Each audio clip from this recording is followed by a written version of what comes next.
Every family has a favorite. Some parents deny it. Some hide it well. Mine didn't even try. My younger brother Kyle was the miracle child, the special one, the talented one, the boy who could do absolutely anything, and somehow still be praised for it. My name is Ethan Carter. I'm 31 years old, and for as long as I can remember, my parents treated Kyle like he existed under a completely different set of rules. If he skipped family dinners to hang out with friends, Mom would smile and say, "Kyle needs his social life." If I missed dinner because I had debate club, I'd spend the next week hearing about how I didn't value family anymore. When Kyle got caught cheating on 3 different exams in high school, Dad marched into the principal's office and insisted the teachers didn't understand the pressure gifted students were under. He wasn't cheating, Dad argued. He was overwhelmed. Kyle never apologized. He never had to. When I came home with a B+ in chemistry, my parents hired me a tutor, not because they wanted to help, because clearly something was wrong with me. "You've always been smarter than this." That sentence stayed with me for years. Kyle wrecked his truck while driving drunk at 19. Nobody got hurt. Pure luck. My parents called it a wake-up call. Insurance covered part of it. They covered the rest. Then bought him another truck because he needs reliable transportation. A month later, I accidentally scraped the garage door backing out of the driveway. Dad handed me the repair bill. Responsibility builds character. Apparently, only one child needed character. Kyle dropped out of college after 2 semesters. He just hasn't found his passion yet. I graduated with honors. Mom shrugged. Anyone can get good grades if they don't have much of a social life. Nothing I achieved ever counted. Nothing Kyle destroyed ever mattered. When he announced he wanted to become a musician, Dad converted half the garage into a recording studio. Soundproof walls, professional equipment, microphones, computers, nearly $20,000. Kyle recorded exactly 3 songs, then quit. The studio collected dust. When I asked my parents if they could help me pay for a professional certification that would increase my salary, it cost just under $1,000. Dad sighed. "We need to be smarter with money." Funny how being smart with money only applied to me. Little things started disappearing around the house over the years. Cash from Mom's purse, jewelry, Dad's expensive tools. Kyle always seemed to have extra spending money despite never keeping a job very long. Whenever I pointed out the obvious, Mom looked offended. "You always assume the worst about your brother." Dad accused me of jealousy. Eventually, I stopped saying anything, because facts never mattered. Only Kyle did. Then came Grandma Dorothy. She was 84, sharp, funny, the kind of grandmother who remembered every birthday without writing anything down. After Grandpa passed away, she managed everything herself. The house, the bills, her savings. She had nearly $200,000. Not because she was wealthy, because she saved every extra dollar for 40 years. She always told us the money would be divided equally between all the grandchildren one day. "I want everyone to have a little help starting their future." Then her health declined. Early dementia, heart problems. She couldn't safely manage everything anymore. Suddenly, Kyle transformed. Overnight, he became the perfect grandson. Visited every day, picked up groceries, drove her to appointments, paid her bills, sat with her for hours. My parents couldn't stop talking about him. "See?" Mom smiled proudly. "We always knew Kyle had the biggest heart." Then Kyle suggested something. Power of attorney. He explained Grandma shouldn't have to worry about finances anymore. "I'll handle everything." My parents loved the idea. Grandma trusted him. The paperwork was signed. And just like that, Kyle controlled every dollar she owned. At first, nothing seemed unusual. Then small things changed. Grandma stopped buying the bread she loved. She started buying the cheapest brand. She wore the same sweaters every week because, according to Kyle, clothes are too expensive right now. One winter afternoon, I visited her. The house felt freezing. I asked why the heat was so low. She smiled weakly. "Kyle says heating costs have gone through the roof." That sentence bothered me. $200,000 in savings. No mortgage. No expensive vacations. No luxury spending. Why was my grandmother afraid to turn on her own heat? I offered to pay the utility bill. She refused. "Kyle already takes care of everything." A month later, She apologized because she didn't have my favorite cookies anymore. They cost too much. Nothing made sense. Medical appointments were covered by insurance. She barely left the house. Where was all the money going? Every time I asked Kyle, he had another explanation. Medication, repairs, specialists, house maintenance, emergency expenses. Always something. Never receipts. Never paperwork. Never proof. When I asked Mom if she'd seen the bills, she looked offended. Why would Kyle lie? Exactly. Why would he? Grandma passed away 6 months later. The funeral was heartbreaking. She deserved better. Much better. A week later, we gathered in the attorney's office to read the will. Everyone expected roughly the same thing. Instead, the lawyer cleared his throat. I'm afraid there's a problem. The estate contained just over $10,000. Silence. Complete silence. My parents stared at each other. One cousin actually laughed because she thought it was a mistake. The lawyer continued. There were substantial withdrawals during the final 6 months of Dorothy Carter's life. Kyle immediately spoke. It all went toward Grandma's care. Mom nodded before anyone else could respond. Exactly. Dad added. She wanted the best treatment possible. The lawyer frowned. I requested supporting documentation. Kyle looked down. I don't have every receipt. Nobody challenged him. Nobody, except one person. My cousin Ella. She worked at the bank where Grandma kept her accounts. She waited until everyone started leaving, then quietly pulled me aside. I need to show you something. Her hands were shaking. I've been documenting this for months.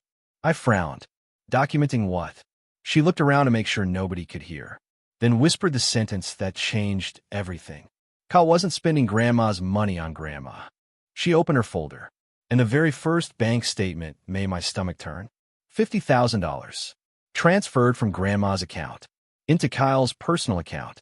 3 hours later, the exact same $50,000 was transferred to an online casino. And that was only the beginning. I stared at the document, certain I had misunderstood it. There has to be some explanation. Ella slowly shook her head. I spent months hoping there was. She opened another statement. $30,000. Withdrawn in cash. 2 days later, Kyle posted photos on social media from Las Vegas. Private suite. VIP tables. Designer watches. Champagne worth more than my monthly rent. At the time, everyone believed he had finally found success with music. He even joked online. Hard work pays off. Hard work. The only hard work involved was Grandma saving money for 40 years. Ella continued turning pages. Every statement looked worse. $10,000. Luxury clothing stores. $15,000. Sports betting websites. $22,000. A luxury car dealership. Thousands more spent on expensive restaurants. Electronics. Vacations. Nightclubs. Meanwhile, Grandma apologized because she couldn't afford my favorite cookies. I felt physically sick. Does anyone else know? Ella nodded. My branch manager. And he wanted to report suspicious activity. What stopped him? She looked down. Your grandmother's signed power of attorney. Legally, Kyle had permission to access the money. Morally, he was stealing from a dying woman. There has to be something illegal. Ella nodded. There might be. She pulled out another folder. This is why I asked you to stay. Inside were copies of checks. Dozens of them. Every single signature looked slightly different. Some signatures were strong. Others shaky. Some letters matched Grandma's handwriting. Others clearly didn't.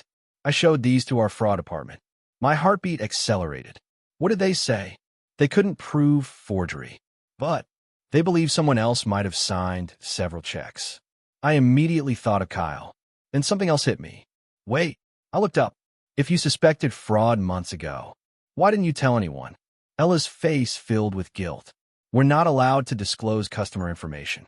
She swallowed hard. I kept hoping someone in the family would notice. Nobody did, because nobody questioned Kyle. Not my parents. Not our relatives. Not even me. I had questions, but never proof. Now I had both. That evening I drove straight to my parents' house. Mom answered smiling. How did everything go with the lawyer? I held up the bank statements. We need to talk. Dad walked into the living room. Kyle sat comfortably on the couch, eating pizza. Like nothing had happened. I placed the statements on the coffee table. What are those? Grandma's bank records. Kyle barely looked up. So, I pointed to the first transfer. $50,000. Silence. Then another. 30,000. Another. 22,000. Finally, I looked directly at him. Where's Grandma's money? Kyle sighed dramatically. I already explained this. No. I slammed another statement onto the table. You lied. Mom immediately stepped between us. Ethan. No. I pointed toward Kyle. He stole from Grandma. Dad's face hardened. Watch your mouth. I couldn't believe what I was hearing. The money went into his account. So. I stared at my father. So. Dad crossed his arms. He was taking care of her. I almost laughed. Out of disbelief. She couldn't afford heating. Energy prices increased. She stopped buying groceries. Inflation. She wore the same clothes. She didn't care about clothes. Every excuse arrived instantly. Prepared. Automatic. As if reality simply didn't matter. I turned to Mom. Did you know? Her eyes filled with tears. No. Then she looked at Kyle. You didn't. She couldn't finish. Kyle finally stood. I borrowed it. Borrowed. $200,000. Borrowed. When were you planning to pay it back? Silence. I had investments. What investments? My music. Even Dad looked confused. Kyle continued talking. I thought I'd make it back. There it was. The truth. He never intended to steal. He intended to win it back. Classic gambling logic. One lucky night. One big jackpot. One miracle. Instead, he lost everything. Mom sat down slowly. No. Kyle walked toward her. I was going to fix it. When? I don't know. When Grandma died? He looked away. That answered everything. The room became silent. For the first time in our lives, nobody defended him. Nobody spoke. Nobody had an excuse. Then my Uncle Robert walked in. Retired police detective. Grandma's oldest son. He had arrived late because of traffic. He immediately noticed the atmosphere. What happened? Nobody answered. I handed him the statements. He read quietly, page after page. His expression never changed until he reached the casino transfers. Then he looked at Kyle. Tell me this is fake. Kyle said nothing. Robert looked at me. Where did these come from? The bank. He nodded slowly, then folded every page carefully, and said one sentence that made Kyle turn completely pale. I'm not here as your uncle anymore. Silence. I'm here as a witness. Kyle's face lost all color, because for the first time in his life, someone in the family wasn't trying to protect him. They were preparing to testify against him. Nobody moved. Nobody spoke. My Uncle Robert slowly folded the bank statements, then looked directly at Kyle. I'm not here as your uncle anymore. Silence. I'm here as a witness. For the first time in my life, I saw genuine fear in Kyle's face. Not embarrassment. Not guilt. Fear. Dad immediately stepped forward. Robert, calm down. Robert didn't even look at him. No. It's still family. No. Dad sighed. We can solve this ourselves. Robert finally turned toward him. $200,000 disappeared. Nobody answered. Your mother died believing she couldn't afford to heat her own house. The room became completely silent. Mom started crying. Robert continued. And while she wore sweaters indoors, he held up one of the bank statements. Your son was gambling $50,000 in a single afternoon. Kyle finally spoke. I was addicted. Nobody responded. I needed help. Robert nodded slowly. Maybe. Then his voice became colder. But addiction explains behavior. It doesn't erase it. Kyle looked desperate. I was going to pay everything back. With what? My winnings. Robert almost laughed. You lost Grandma's retirement trying to win Grandma's retirement. The truth sounded even worse when someone else said it. Dad stepped beside Kyle. He needs treatment. He also needs accountability. He's our son, and she was my mother. That sentence ended the argument. Nobody had anything left to say. The following morning, Robert asked me to meet him. He wasn't alone. Attorney Richard Hayes sat beside him. Grandma's estate lawyer. Stacks of documents covered the conference table. Sit down. I looked at both of them. What's happening? Richard adjusted his glasses. I spent most of last night reviewing your grandmother's financial records. He opened another folder. There were more transfers. More? I thought we'd already seen everything. We hadn't. Far from it. Nearly $180,000 had disappeared over 6 months. Not all at once. Slowly. 10,000 here, 5,000 there, 20,000, 15,000. Always small enough to avoid immediate attention. Always explained as medical expenses, insurance, repairs, caregiving. Except almost none of those expenses actually existed. Robert pushed another document toward me. Credit card statements, luxury hotels, first-class flights, jewelry stores, designer boutiques. Every purchase matched the dates. Grandma called me apologizing because she couldn't afford extras. I felt sick. Then Richard showed me something worse. Life insurance paperwork, beneficiary updates. Grandma had attempted to change part of her estate 3 months before she died. The paperwork was never completed. Why not? Richard sighed. She never came to my office. But she scheduled an appointment. He nodded. She canceled the morning of. Robert looked at me. I spoke with her neighbor. What did she say? Your grandmother told her Kyle wouldn't let her drive anymore. I stared at him. What? He insisted he'd handle everything. Suddenly, everything connected. The appointments, the bills, the bank, the attorney. Grandma hadn't been managing her own life anymore. Kyle had. Richard leaned forward. We still have another problem. What? The checks. He placed 6 originals on the table. Take a close look. At first, they looked identical. Then I noticed it. Grandma always made a tiny loop in the letter D. 3 of the checks had it. 3 didn't. I looked at Richard. You think he signed them? I think someone did. Robert nodded. We're sending them to a handwriting expert. For the first time, this wasn't just gambling. This might be fraud. That afternoon, my phone rang. Mom. Ethan. She sounded exhausted. Can you come over? When I arrived, the house felt strangely empty. Dad sat in the kitchen. Kyle wasn't there. He left, Mom whispered. When? Last night. Dad rubbed his forehead. He packed everything. No. Mom handed me a piece of paper. Just one sentence. I need time to fix this. Fix this? With what money? Dad finally spoke. I didn't know. I believed him. For the first time in years. I actually believed him. I thought he was helping Grandma. His voice broke.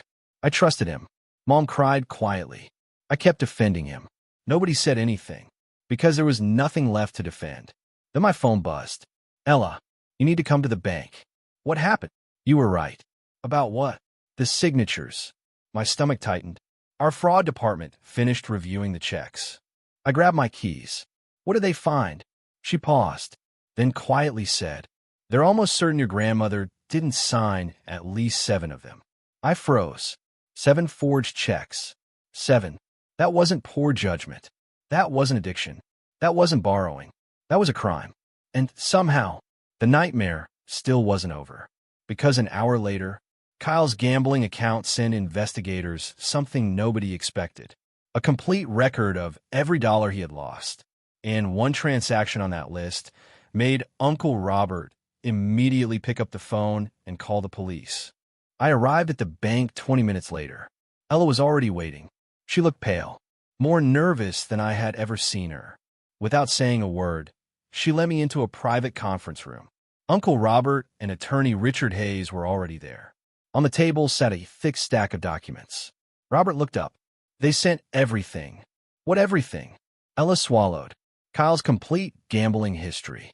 I sat down. Richard pushed the first page toward me. Every deposit, every withdrawal, every loss, every win. 643 pages. Nearly 3 years of gambling. 3 years. This hadn't started when Grandma got sick. It had started long before. Kyle wasn't desperate because of gambling. He gambled because he was desperate to keep gambling. The first year looked bad. Small bets. $500. $1,000. $2,000. Then the amounts exploded. $10,000. $20,000. $50,000. One afternoon alone, Kyle lost $78,000. $78,000. In less than 4 hours. My stomach turned. Where did he get all this money? Robert answered quietly. He didn't. He pointed toward another column. Loan after loan. Credit cards. Cash advances. Personal loans. Everything maxed out. Then, 6 months before Grandma died, the gambling deposits suddenly became enormous. Exactly matching the transfers from her account. Richard circled several dates. Look closely. Every time Kyle emptied Grandma's account, he deposited almost the exact amount into online casinos within hours. He never paid her bills first, never bought medication first, never helped with groceries. The money went directly from her savings to gambling. No middle step, no excuse, no misunderstanding. I felt sick. Then Robert stopped on one page. This. One transfer. $25,000. Different from the others. It wasn't sent to a casino. It was wired overseas, to an account in the Cayman Islands. Richard frowned. That's strange. Ella looked uncomfortable. It gets worse. She opened another folder. The receiving account belonged to Kyle. What? He opened an offshore account last year. Nobody spoke. Robert slowly stood. He was hiding money. I frowned, but I thought he lost everything. So did I. Richard continued reviewing the records. Then he found another transfer. $15,000. Same account. Then another. $9,000. Then another. $8,000. Kyle hadn't lost every dollar. He had hidden some of it, while telling everyone Grandma's medical bills were destroying her savings. He quietly built his own emergency fund. Robert picked up his phone immediately. I'm calling Detective Harris. Dad arrived 20 minutes later. Mom followed behind him. Neither knew about the offshore account. When Robert explained it, Dad simply sat down, his face completely empty. He planned this. Nobody answered, because nobody wanted to. Mom whispered. He told me Grandma wanted him to manage everything. Richard looked at her gently. She probably did. What do you mean? Dorothy trusted him. He paused. That's exactly why this happened. Trust. The one thing Grandma gave freely. The one thing Kyle abused. Then Ella spoke again. There was one more thing. I looked at her. The casino reported unusual activity. What kind? They flagged Kyle for suspected money laundering. The room went silent. What? He moved large amounts between gambling accounts without actually gambling all of it. Robert immediately looked interested. So he wasn't only gambling. Ella nodded. They believed he was trying to disguise stolen funds. Richard slowly removed his glasses. This just became much bigger. Dad buried his face in his hands. My son. Robert interrupted him. No. He looked directly at my father. The man who stole from your mother. That sentence hurt. Because it was true. Dad finally stopped defending him. Not because he wanted to, because there was nothing left to defend. Then Robert's phone rang. He answered immediately. Listened. Didn't say a word. Finally, he looked at all of us. The police found Kyle. Mom immediately stood. Is he okay? Robert nodded. He's alive. Relief flooded her face. Then Robert continued. They arrested him at the airport. Silence. He bought a one-way ticket to Costa Rica. Nobody moved. Nobody breathed. He had $83,000 in cash inside his luggage. Dad whispered. He was running. Robert nodded. Yes. Then he placed one final document onto the table. A handwritten note found inside Kyle's backpack. It wasn't addressed to our parents. It wasn't addressed to me. It was addressed to Grandma. The first line read, I'm sorry I couldn't stop. And somehow, those 6 words made the entire room fall silent. Because for the first time, we realized Kyle had known exactly what he was doing all along. He wasn't confused. He wasn't mistaken. He wasn't borrowing. He was stealing. And he knew it. Kyle spent 3 nights in county jail before anyone in the family saw him again. Mom cried constantly. Dad barely spoke. The house that had once revolved around Kyle suddenly felt empty. Not peaceful, just empty. When the detective officially announced the charges, the room fell silent.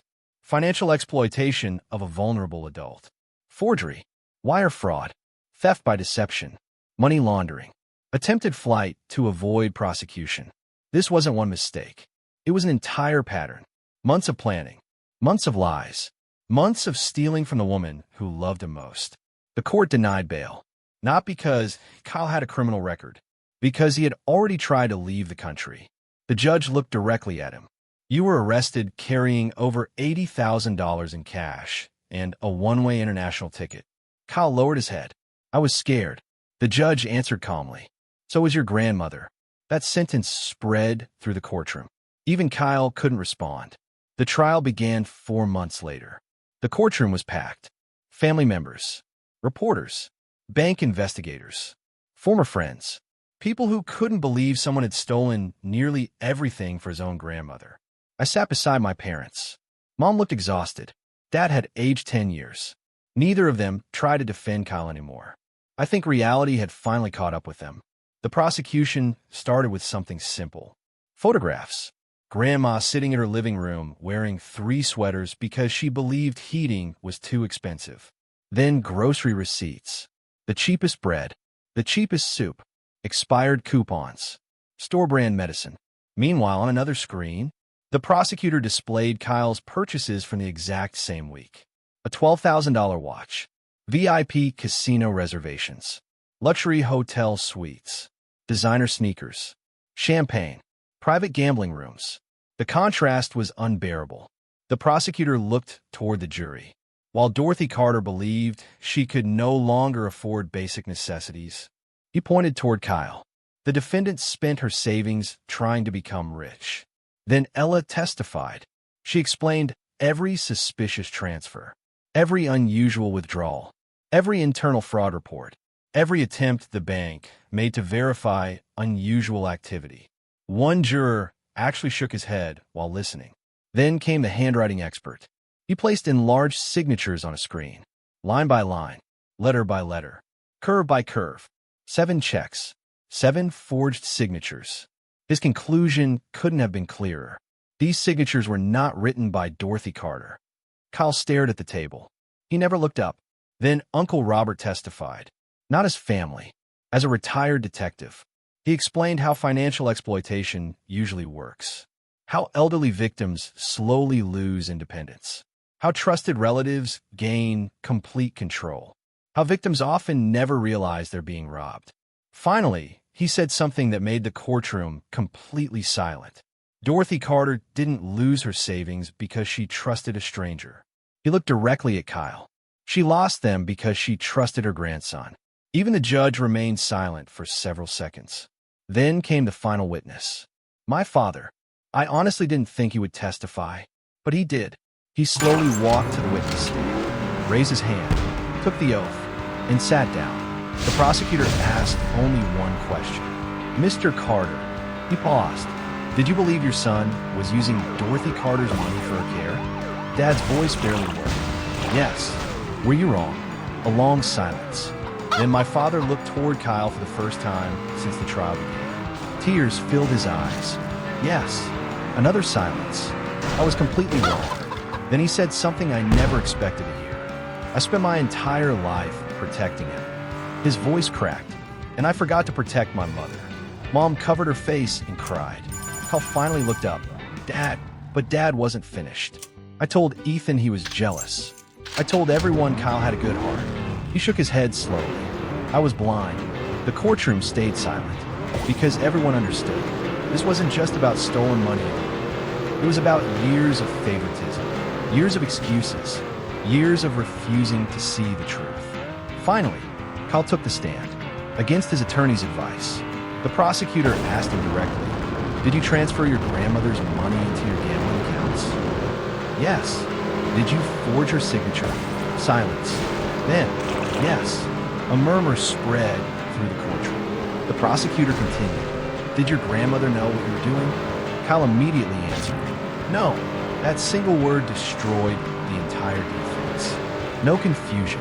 No misunderstanding. No shared decisions. Grandma never knew. Then the prosecutor asked the final question. Why? Kyle looked around the courtroom. At Mom. Dad. Me.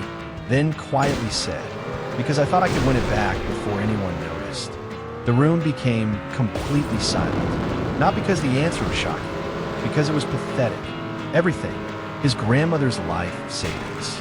His family's trust. His future. Destroyed by one impossible belief. That the next bet would fix the last one. Closing arguments ended 2 days later. The jury left the courtroom. The waiting began. 8 hours. 9. Almost 10. Finally, the bailiff announced the jury had reached a verdict. Everyone stood. Kyle looked terrified. The foreperson unfolded the paper, and before a single word was read, I looked at my parents. Neither of them were praying for Kyle to be found innocent. They were simply praying for this nightmare to end. The courtroom became completely silent. The jury slowly filed back into the room. 12 strangers, each carrying the weight of months of evidence. Kyle stared straight ahead. Mom held Dad's hand so tightly her knuckles had turned white. I don't think any of us were breathing anymore. The judge nodded toward the foreperson. Has the jury reached a unanimous verdict? We have. The paper unfolded. Every sound disappeared. We find the defendant. A pause. Guilty. Silence. Guilty of financial exploitation of a vulnerable adult. Guilty of forgery. Guilty of theft by deception. Guilty of wire fraud. Guilty of money laundering. Every single charge. Guilty. Kyle closed his eyes. Mom began crying quietly. Dad simply stared at the floor. He didn't argue. He didn't protest. For the first time in Kyle's life, there was nobody left to save him. 3 weeks later, the courtroom filled again for sentencing. Before the judge spoke, she allowed Kyle to make a statement. He slowly walked to the podium. He looked thinner, older. The confidence that had carried him through his entire life had completely disappeared. He unfolded a piece of paper, then folded it again. Instead, he spoke without reading. I spent my whole life believing someone would fix my mistakes. He looked toward our parents, and they always did. Mom cried harder. When I crashed my truck, they paid. When I quit school, they defended me. When I failed, they blamed someone else. He swallowed. So, eventually, I stopped believing consequences were real. Nobody moved. I convinced myself I'd win Grandma's money back. I convinced myself one more bet would solve everything. I convinced myself I'd replace every dollar before anyone knew. His voice cracked, but I never stopped. He looked directly at me. Ethan, I'm sorry. For years, I thought I needed to hear those words. Standing there, I realized they couldn't change anything. Grandma was still gone. Her savings were still gone. The trust was still gone. Some apologies arrived too late. Then Kyle looked toward the empty chair where Grandma would have sat if she were still alive. I loved her. Silence. I just loved gambling more. That sentence broke something inside the courtroom, because it was brutally honest. The judge removed her glasses. Mr. Carter, she spoke calmly. I believe you feel remorse. She paused. But remorse after being caught does not erase deliberate choices. She looked through the case file. Your grandmother trusted you during the most vulnerable period of her life. You repaid that trust by treating her savings as gambling money. She continued. While she believed she couldn't afford groceries, you spent her retirement in casinos, while she wore extra sweaters to save on heating. You booked luxury hotel suites. Then came the sentence. 8 years in state prison. Restitution for every recoverable dollar. Permanent prohibition from serving as a financial guardian or holding power of attorney over another person. The gavel struck. Just like that, it was over. Or at least, the legal part was. Months later, investigators recovered nearly $90,000 from Kyle's offshore accounts. Another $20,000 came from selling his luxury car. The rest was gone forever. Money lost at casino tables. Money that would never come back. Dad sold the unused recording studio. Every microphone, every computer, every instrument. Then he donated every dollar to an organization that helps elderly victims of financial abuse. He never told anyone. I only discovered it by accident. One afternoon, nearly a year later, Dad came to visit me. We sat on my back porch for almost an hour before he finally spoke. You know what my biggest mistake was? I stayed quiet. I thought loving Kyle meant protecting him from consequences. He looked out across the yard, but all I really protected him from, he sighed, was becoming a better man. That sentence stayed with me because it explained everything. Every excuse, every second chance, every rescue. None of it was love. It was fear. Fear of seeing their favorite child fail, and in trying to save him, they quietly destroyed him. A few weeks later, Mom asked if I wanted Grandma's old recipe box. Inside were dozens of handwritten recipes. Apple pie, chicken soup, homemade bread. At the very bottom sat a sealed envelope. My name was written across the front. For Ethan. I opened it carefully. Inside was a short handwritten note. If you're reading this, I'm probably gone. I always worried you carried too much by yourself. Please don't spend your life proving your worth to me. The people who truly love you already know it. Love, Grandma. I cried harder than I had at her funeral, because even at the end of her life, she had still been thinking about everyone else. Today, when people ask me what happened to my brother, I tell them the truth. He wasn't destroyed by gambling. He wasn't destroyed by greed. He was destroyed by a lifetime of never hearing the word no. My parents believed unconditional love meant unconditional forgiveness. They were wrong. Real love tells the truth. Real love sets boundaries. Real love allows consequences. Because protecting someone from every mistake doesn't save them. Sometimes, it teaches them they're free to make big ones. Hal stole nearly everything Grandma spent 40 years building. But the saddest part wasn't the money. It was that the last lesson she ever taught our family had nothing to do with inheritance. It was about accountability. And unfortunately, we learned it far too late.